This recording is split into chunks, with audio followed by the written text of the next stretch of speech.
수령과 전사, 영도자와 인민 사이의 사랑과 충정의 위대한 역사가 이 땅 위에 뜨겁게 흐르고 있습니다. 뜻깊은 조선노동당 제7차 대회의 높은 연단에서 우리 원수님 한 사람 한 사람 그 이름 불러주시며 영생의 언덕 위에 내세워주신 우리 당의 혁명 전우들, 우리 이제 그들의 값높은 생이 어디에 그 뿌리를 두고 있으며 오늘도 영생하는 그 삶이 무엇으로 하여 빛나고 있는가를 세상에 전하려고 합니다.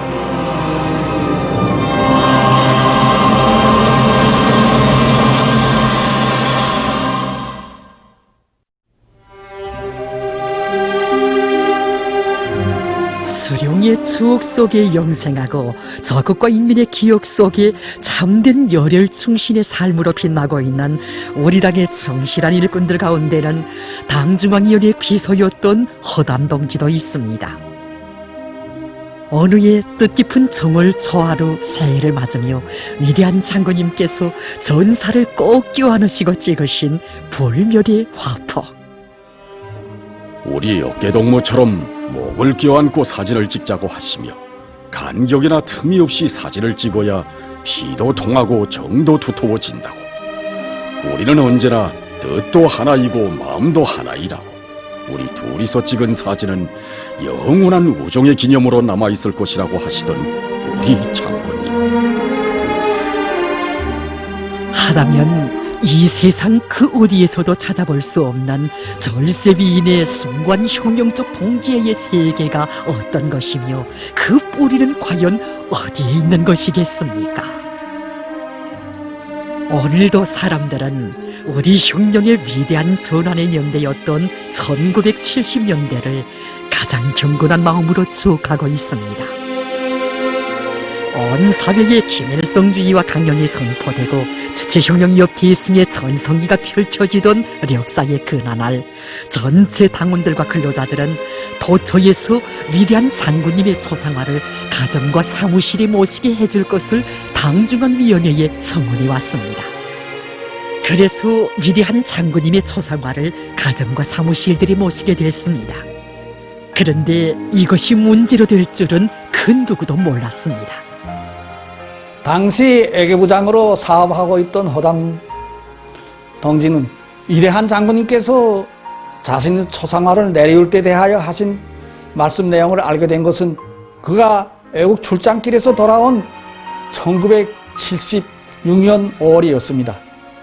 위대한 장군님께서는 사업보고를 위하여 찾아온 허담 동지에게 사업보고는 후회하고 지금 당장 돌아가서 자신의 초상화를 내려올 때 대하여 이르시었습니다.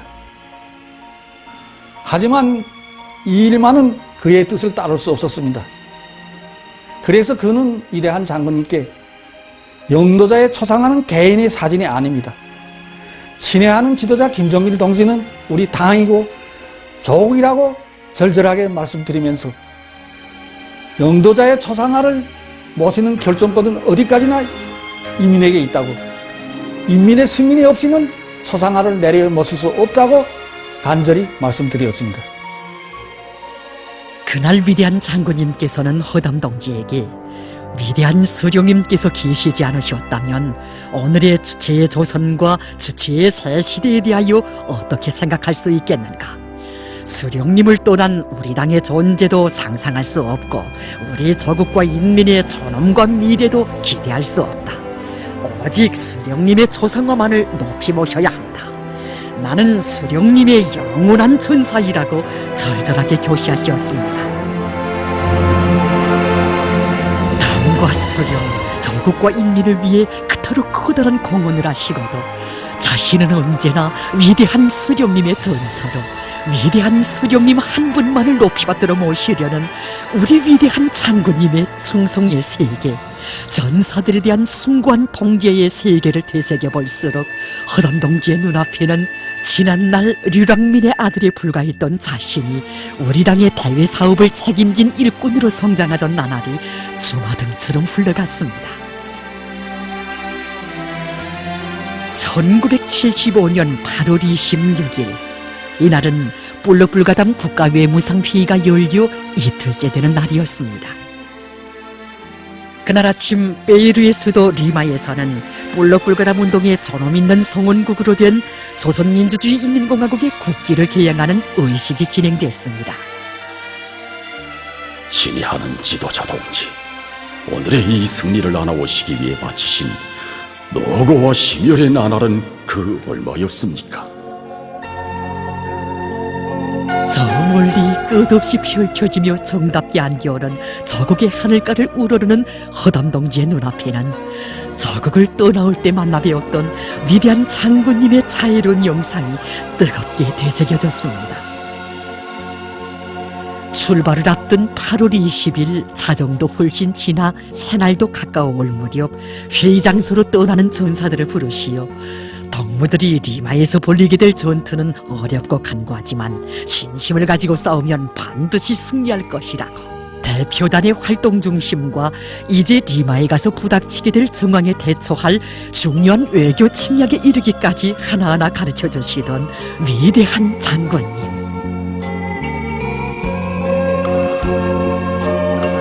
그때 적들은 우리 공화국이 볼록불가담 운동 성원국으로 되는 것을 막아보려고 악랄하게 책동했습니다.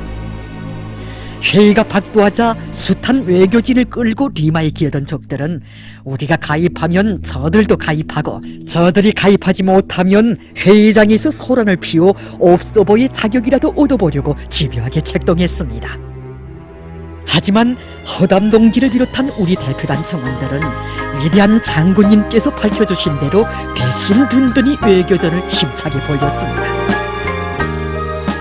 그때 그들이 얼마나 정열적으로 사업했는가 하는 것은 단 며칠 사이에 무려 수백여 명의 외교 대표들과 각계 인사들을 만나 눈부신 대외 활동을 초래로 벌인 이 하나의 사실이 잘 말해주고 있습니다. 8월 25일 22시, 회의에 참가한 대표들은 말할 것도 없고 온 세계의 이목이 우리나라의 가입 문제 토의에 쏠리고 있었습니다.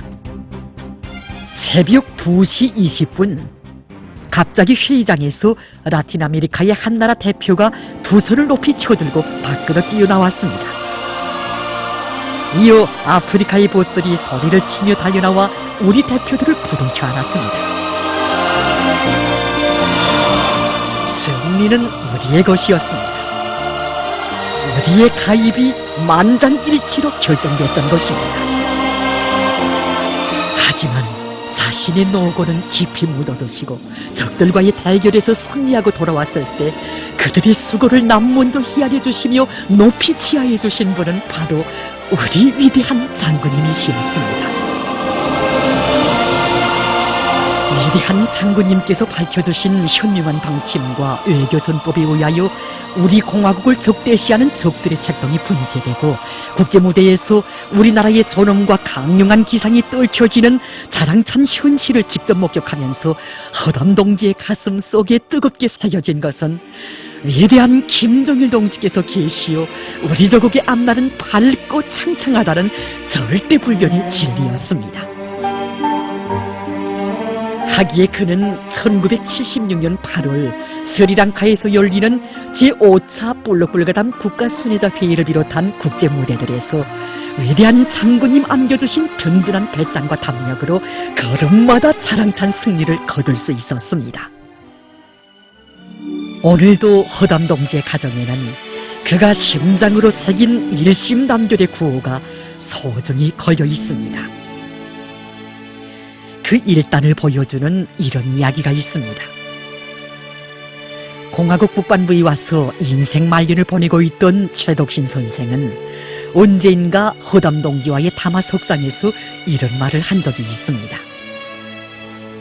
지난날 뿌려진 물방울처럼 흩어진 것이 우리 민족의 불행이었다면 그 물방울들을 하나하나 모아 대하처럼 굽이치게 한 것이 오늘 우리 민족의 행운이라고 해야 할 것입니다. 이날 허담 동지의 생각은 참으로 깊었습니다. 그렇다.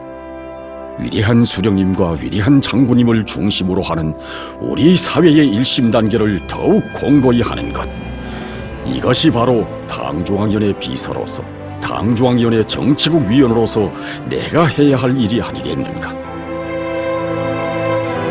하여 그는 어느 한 중요한 행사를 주관하게 됐을 때 자기의 결심을 실천에 옮겨 행사장에 당에서 제시한 일심단결이라는 구호를 크게 써붙이도록 했습니다. 며칠 후에 진행된 행사장에 일심단결이라는 구호가 처음으로 나붙게 됐을 때 위대한 장군님께서는 허담 동지에게 일심단결은 자신께서 늘 생각하고 언제나 틀어지고 있는 우리 혁명의 무기라고, 구호를 허담 비서가 처음으로 써붙이었다고 과분한 치하를 주셨습니다. 참으로 위대한 장군님은 허담 동지에게 있어서 위대한 영도자이시고 자유로운 오보이셨을 뿐 아니라 마지막 순간까지 곁에 데리고 다니시며 배워주시고 이끌어주신 참다운 위대한 스승이시었습니다. 1979년 3월 6일 그날이 허담 동지의 생일이라는 것을 기억하고 있는 사람은 별로 많지 않았습니다. 하지만 이 날을 언제나 잊지 않고 계신 위대한 장군님께서는 당에서 준 과업을 받아 안고 머나먼 다른 나라로 떠날 준비를 하고 있는 그를 먼 가까이 부르시고 허담 외교부장의 생일 쉰돌수를 축하한다고, 위대한 수령님과 당의 배려로 오늘 허담 동무에게 노력영웅 칭호를 수여한다고 하시며 영웅 메달을 그의 가슴에 친히 달아주셨습니다. 그때로부터 한 해가 지난 1980년 3월 6일 아침에도 위대한 장군님께서는 일꾼들에게 오늘 허담 동무의 생일인데 한번 집에 찾아가 보자고 교시하셨습니다. 당과 국가의 사업을 돌보시는 그 바쁘신 속에서도 전사의 생일을 잊지 않으시고 자신의 사랑이 담긴 시계를 구들 부부의 손목에 채워주셨습니다. 그러시면서 우리 언제나 이 시계 초침소리를 심장 깊이 새기고 언제나 혁명 동지가 되어 수령님을 숭숭으로 받들어 나가자고 절절히 당부하셨습니다. 위대한 장군님께서는 지난날 벼룩돌처럼 버림받으며 잔뼈가 굵은 그를 한 품에 안아 당과 국가의 책임 일꾼으로 키워주시고 그로부터 몇 년 후에는 또다시 대를 두고 길이 전할 믿음과 사랑의 친필을 안겨주셨습니다. 너는 허담 충실한 당의 전사, 나는 정일. 1989년 2월 7일 김정일. 위대한 장군님께서 안겨주신 불멸의 친필. 정녕 그것은 주체혁명력의 빛나는 기승의 시대에도 변함없이 흐르고 있음을 보여주는 하늘과 같은 믿음이었습니다. 일찍이 대외 사업의 첫걸음을 뗀 허담 동지에게 자기 수령 자기 용도자를 모시는 길에서 단 한치의 양보나 달소를 모르는 충신으로 되기를 바라시며 자신의 친필이 새겨진 기념수첩을 안겨주신 우리 장군님. 살아도 죽어도 수령님을 위하여. 1956년 9월 10일 김정일. 하기의 허담 동지는 작가도 시인도 아니었지만 온 몫을 틀어잡는 위대한 장군님의 특출한 위인적 풍모에 매혹되어 생전에 그 일을 칭송하는 많은 위대성 도서들을 세상에 내놓았으며 병마에 시달리는 고통 속에서도 오로지 조국 통일과 해외 교포 운동을 위해 자기의 모든 것을 깡그리 다 바쳐올 수 있었습니다. 이런 불같이 뜨거운 사랑이 있어 운명의 마지막 시각에는 심신의 기력을 깡그리 모아 위대한 장군님께 글을 올렸습니다.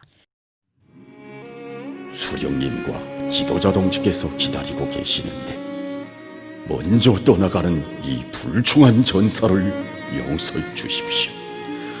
이 허담이 육체는 가더라도 넉마는 꺼지지 않고 진해하는 지도자 동지 곁에 서서 온 세상을 향하여 소리 높이 외치겠습니다. 김정일 장군 만세! 지혜하는 지도자 동지 만수무강을 삼가 축원합니다.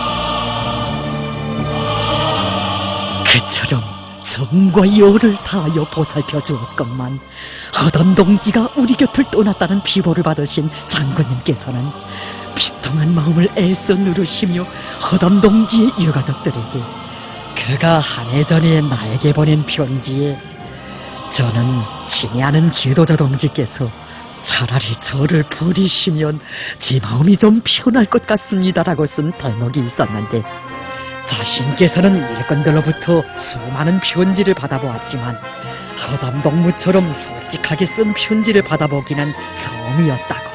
병석에서 일어나지 못하는 것이 얼마나 안타까웠으면 그런 고백을 하였겠는가고 하시면서 허담 동무는 정말 가식이 없는 진짜 백이라고 생각했다고 교시하셨습니다. 허담 동무는 수령님께서 아끼고 사랑하며 가장 신임하시는 일꾼입니다. 허담 동무는 우리 당에 끝없이 충실한 혁명전사입니다. 우리 당의 혁명전사 허담 동지, 그는 오늘도 우리들에게 이렇게 당부하고 있습니다.